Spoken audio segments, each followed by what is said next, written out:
తీసుకొని వచ్చి మీ అందరి ఖాతాల్లో 15 లక్షల రూపాయలు వేస్తారని చెప్పిన మాట నెరవేరిందని మీ అందరికీ నేను సవినయంగా అడుగుతున్నా. ఆ మాటలు చెప్పి అదే కాకుండా నిత్యావసర వస్తువులు పెరిగిపోయినటువంటి పరిస్థితుల్లో అనేకమైనటువంటి ఇబ్బందులు సామాన్యులు పేద ప్రజలు ఎదుర్కొన్నటువంటి ఈ పరిస్థితుల్లో జిఎస్టీ అని గబ్బర్ సింగ్ ట్యాక్స్ వేసి సామాన్యుడు నడ్డి రెగ్గొచ్చినటువంటి ప్రభుత్వం ఈ యొక్క బీజేపీ ప్రభుత్వాన్ని మీకు మనవి చేస్తున్నాం. జిఎస్టీ ఒకటి, మరి చెప్పిన మాత్రం పెద్ద నోట్ల రద్దు, దాంతో ఏమైనా ప్రయోజనం వచ్చిందా అని అడుగుతున్నా. పెద్ద నోట్లు రద్దు చేయడం వల్ల బ్లాక్ మనీ ఎంతకు వచ్చిందో ఇంతవరకు గవర్నమెంట్ చెప్పలేకపోయింది. బ్లాక్ మనీని కేవలం ఈ పెద్ద నోట్ల రద్దు వల్ల సామాన్యుడికి ఇబ్బంది ఇంకా తొలగలేదు. బ్యాంకులలో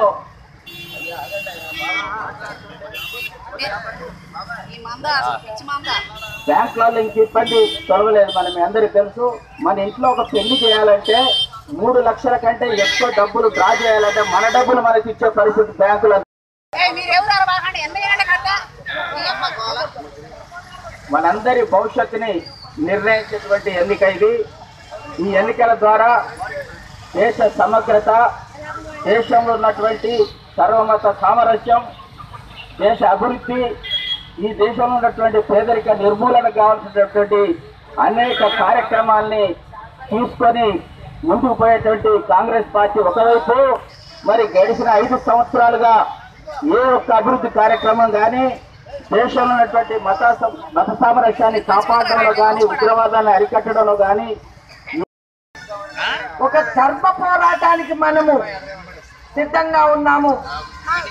వస్తారు రాజకీయ రాబందులు, వచ్చి మన మధ్యలో వాళ్తారు. రాష్ట్రమంతా కూడా వేలం పాటలు పాడి రైతుకి ఉన్న కొనుగోలు కేంద్రాలు లేవు కానీ ఎమ్మెల్యే కొనుగోలు కేంద్రాలు అమలు చేసుకుంటున్నారు. ఇది రాష్ట్రమంతా కూడా వాళ్ళు ఎంతో లాభం పొందితే ఖమ్మం జిల్లాలో చిత్తుగా ఓడిపోయారు. ఖమ్మం జిల్లా ప్రజలు అమ్ముడు పోలేదు, నాయకులు అమ్ముడు పోయారు. కానీ అసలైన బంగారం ఇక్కడే ఉంది. అసలు మనందరికీ బెడ్రూములు ఇస్తానన్నాడు, బంగారం తెలంగాణ అన్నాడు, 3 ఎకరాల భూమి ఇచ్చాడు కదా, ఇంటికి ఉద్యోగం రాలేదా? అయ్యో, కేజీ టు పీజీ పిల్లలందరూ ఉచితంగా చదువుతున్నారు కదా, పెన్షన్లు కూడా లేవు. మధ్యాహ్న భోజన పథకంకి వండిన ఆడవాళ్ళకి 5 నెలలకి 1000 రూపాయలు ఇచ్చి దాంట్లో కూడా వాటాలు తగ్గించుకుంటున్నారు. ప్రభుత్వ అధికారులు పనిచేసిన వాళ్ళు భవిష్యత్తులో మన పిల్లల భవిష్యత్తు, మనకు కావాల్సిన పోడు భూముల పరిష్కరణ, సుబాబుల్ రైతుల సమస్య పరిష్కరణ, కౌలు రైతులకి ఏదన్నా ఆదాయం ఇచ్చేటట్టు ముఖ్యమంత్రి గారు రైతులకు డబ్బులు ఇచ్చారు, భూస్వాములకి ఇచ్చారు, కానీ కౌలు రైతుకి ఏమీ ఇవ్వలేదు. కౌలుదారులు అసలు ఎక్కడ సహాయమే లేదని చెప్పి నా చెల్లె చెప్తా ఉంది. ఇల్లు లేదు, ఒళ్ళు లేదు, తినేదానికి ఆహారం రేషన్లో లేదు, రేషన్ కొట్టులో లేదు, పండించిన పంటకి మనకి గిట్టుబాటు ధర లేదు, చదివిపించుకున్న పిల్లోడికి ఉద్యోగం లేదు, ఆడవాళ్ళు బయటికి వెళ్తే ఐశ్వర్యం లేదు, ఇంట్లో ఉండి టీవీ చూసుకున్నామంటే ఆ సుఖము లేదు. అన్ని విధాలుగా మనల్ని నలగొట్టి చెడగొట్టి ఈయనకు 16 సీట్లు ఇస్తే ఈయన చక్రం తిప్పుతాడంటారు. ఈయన గమనించాల్సింది ఒక్కటే, మనమందరం అక్కర్లా, మన సిఐ సార్ ఆడన్నా ఉంటాడు చూడండి, ఆయన ఎంత పెద్ద బండికైనా చెయ్యి ఇట్లా అడ్డం పెడితే బండి ఆగాల్సిందే. మనందరం కూడా ఈ చెయ్యి చేసాం, మనకు వచ్చేది బియ్యం మాత్రమే. మీకు గుర్తుందా, కాంగ్రెస్ పరిపాలనలో రేషన్ దుకాణంలో నూనె, పప్పులు, పంచదార కూడా దొరికేటివి. ఇవాళ ముక్కు బియ్యము, ఇవి పనికిరాని బొంతలకు పనికిరాని చీరలు మన మొహాన్ పడేసి ఆయన పెన్షన్లకి వాళ్ళు ఓటర్ ఐడి కార్డు మీద ఒక తీరుగా ఉంది, మళ్ళీ ఇప్పుడేమో ఓటర్ ఐడి కార్డు అవలం చేస్తున్నారు తల్లి. వాళ్ళు ఓటర్ ఐడి కార్డు ఒకటి వేస్తారు, పెన్షన్ కార్డు పైన ఇంకొక నంబర్ వేస్తారు. అమాయకంగా మనం వెళ్తే మనల్ని బొంగరాలు తిప్పుతా ఉంటారు. ఇక్కడ బొంగరం తిప్పలేని వాడు ఢిల్లీకి వెళ్ళి చక్రం తిప్పుతాడంట. వీడు తలకాయ ఏంటంటే ఈయన చేయగలిగేది ఏమైంది? పోడు భూముల సమస్య ఏమైందంటే మనలో మనకి రగిలే మంటల్ని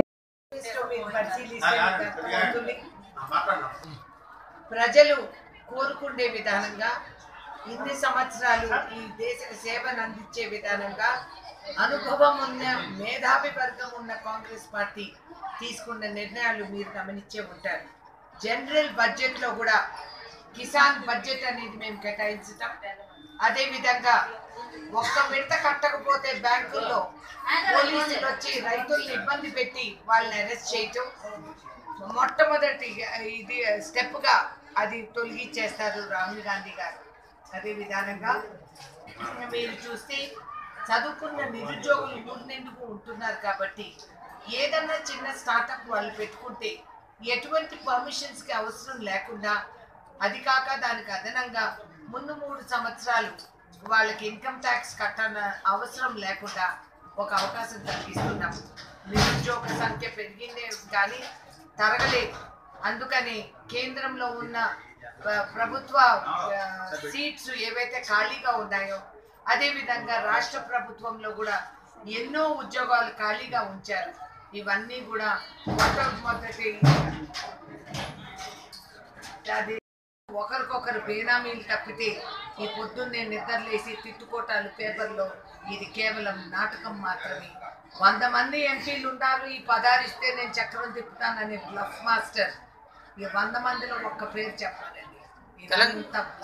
తెలంగాణ ఇచ్చింది కాంగ్రెస్ ప్రభుత్వమే. కాంగ్రెస్ ప్రభుత్వాన్ని ఎందుకు గుర్తించట్లేదు ప్రజలు? అయ్యా మేము పని చేసే దాంట్లోకి ముడిపోయాం కానీ డబ్బాలు కొట్టుకునేది అంత అలవాటు లేదు. మీరు చూశారు కదా, ఆయన పోసంత పని చేయకుండా నేనే చేశాను నేను ఏనుగుల పైన సవారీలు చేసి వచ్చినారు. కానీ ఇప్పుడు అందరికీ అర్థమైపోయింది ఆయన నాటకం. బంగారు తెలంగాణ అని పిచ్చి వాళ్ళని నమ్మాము. బంగారు తెలంగాణ మాకు కాదు, ఆయన కుటుంబ సభ్యులకు మాత్రమే అనేది మాకు కూడా అర్థమైపోయింది. ఈయన బంగారు తెలంగాణ లేదు, ఎటువంటి తెలంగాణ లేదు, అహంకారమైన తెలంగాణ.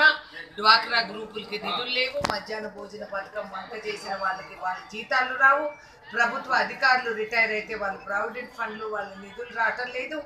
ఈ విధంగా ఖజానా ఖాళీ చేసి నిలువు దోపిడీ చేసిన ఈ ప్రభుత్వం ప్రజల ఆగ్రహాన్ని వాళ్ళు గమనించాలి. వాళ్ళు ప్రాజెక్ట్ ఆకర్షణ పెట్టుకున్నారు. ఏంట ఆకర్షణ? కొనుగోలు కేంద్రాలు కొని ఎమ్మెల్యేలు కొనుక్కుండేది రాజ్యాంగాన్ని ఉల్లంఘించే విధానం అనేది మీరు గమనించాలి. అంటే వెంటనే ఒక 40 లక్షల మందికి ఉద్యోగాలు కేటాయించుకున్న వాళ్ళు పెడతాము. అదే కాకుండా పిల్లలకి చదువు జీడిపిలో గతంలో 3% మనం కట్టేవాళ్ళని ఈసారి 6%కి పెంచి పిల్లలు చదువు శిక్షకి విద్యకి ఏదైతే హక్కుగా కేటాయించిందో కాంగ్రెస్ పార్టీ అది అమలు చేయడానికి మేము సిద్ధపడుతున్నాం. పనికి ఉపాధి హామీ అని గొప్ప ఆలోచనతో ఆ రోజుల్లో రైతుకి పంట లేకపోతే కూలివాడు నాశనం అయిపోతున్నాడని చెప్పి గమనించి సంపాదించుకునే అవకాశం కలిగించాము. 100 రోజులుగా మొదలెట్టిన పనికి ఉపాధి హామీ కార్యక్రమాన్ని 150 రోజులు ఖచ్చితంగా అమలు చేయాలనే నిర్ణయం రాహుల్ గాంధీ గారు తీసుకోవటం జరిగింది.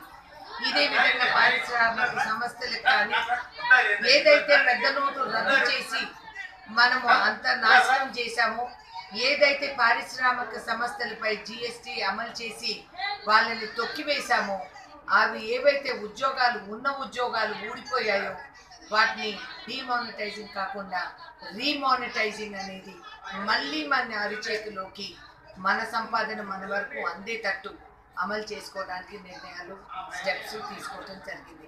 ప్రజలకి మీరు గమనిస్తే ఇవాళ రోజు ఇక్కడ డ్వాక్రా గ్రూప్ మహిళల్ని ఏ విధంగా వీళ్ళు వేధిస్తున్నారు, సతాయిస్తున్నారు.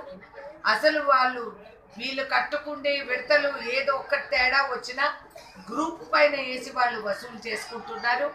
అదే కాకుండా రైతు ఎక్కడన్నా ఒక విడత బ్యాంకులో కట్టలేని పరిస్థితిలో ఆయన భార్య ఎవరైనా గ్రూపుల్లో ఉంటే భార్య ఉన్న గ్రూప్ మీదకి వాళ్ళు అది అమలు చేసి వాళ్ళ దగ్గర వసూలు చేస్తున్నారు.